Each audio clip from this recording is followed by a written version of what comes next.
ఫైల్స్పై హైకోర్టులో వైకాపా పిటిషన్. రాజధాని files cinema విడుదలను నిలువరించాలంటూ వైకాపా రాష్ట్ర ప్రధాన కార్యదర్శి లేళ్లప్రెడ్డి దాఖలు చేసిన పిటిషన్పై హైకోర్టు మంగళవారం విచారణ జరిపింది. మధ్యంతర ఉత్తర్వులు ఇచ్చే విషయమై నిర్ణయాన్ని వాయిదా వేసింది.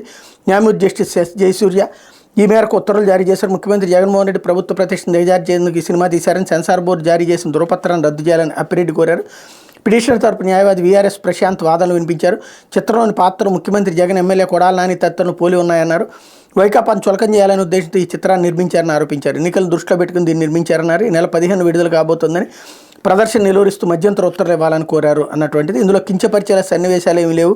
చిత్ర నిర్మాతల తరపున సీనియర్ న్యాయవాది ఉన్నం మురళీధర్ వాదనలు వినిపించారు. చిత్రాన్ని పరిశీలించిన కమిటీ కొన్ని సన్నివేశాలు తొలగింపుకు సూచించగా తాము రివిజన్ కమిటీని ఆశ్రయించామన్నారు. ఆ కమిటీ సూచించిన మేరకు కొన్ని సన్నివేశాలను తొలగించామని తెలిపారు. గత ఏడాది డిసెంబర్లో సెన్సార్ సర్టిఫికేట్ జారీ చేస్తే వైకాపా ఇప్పుడు పిటిషన్ దాఖలు చేయడంపై అభ్యంతరం తెలిపారు. వ్యూహం సినిమాలో చంద్రబాబు, పవన్ కళ్యాణ్, సోనియా గాంధీ, రోసయ్య తదితర నేతల ప్రతిష్టను దెబ్బతీసేలా సన్నివేశాలు నేను సిబిఎఫ్సి పేర్కొందన్నారు. రాజధాని ఫైల్స్ సినిమాలో ఎవరి ప్రతిష్ట దెబ్బతీసేలా, కించపరిచేలా సన్నివేశాలు లేవన్నారు. చిత్ర విడుదలపై మధ్యంతర ఉత్తర్వులు జారీ చేయాల్సిన అవసరం లేదని వివరించారు. కేంద్ర సమాచార ప్రసార మంత్రిత్వ శాఖ తరపు న్యాయవాది జూపిడి అగ్నిదత్ వాదనలు వినిపిస్తున్న నిబంధనల మేరకు ధృవపత్రం జారీ చేశారని, 13 సన్నివేశాలను తొలగించారని చెప్పారన్నటువంటి వార్తని ఇక్కడ హైలైట్ చేశారు. వాళ్ళు వ్యూహాన్ని అడ్డుకునే ప్రయత్నం చేశారు కాబట్టి వీళ్ళు రాజధాని ఫైల్స్ అడ్డుకునే ప్రయత్నం